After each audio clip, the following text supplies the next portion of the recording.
คู่วิวาคืนนี้อายเศร้า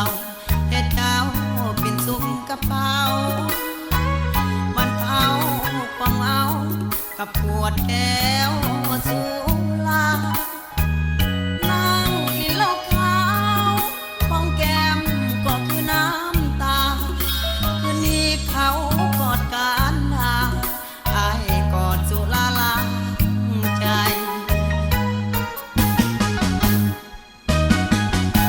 อย่างโซเซสองขาจังบ่อยู่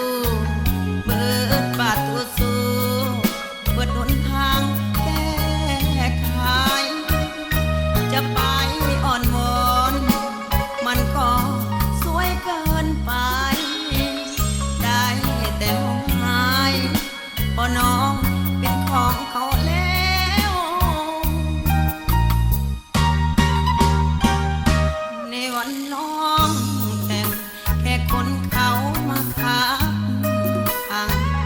ดนตรีเสพดังบอกว่า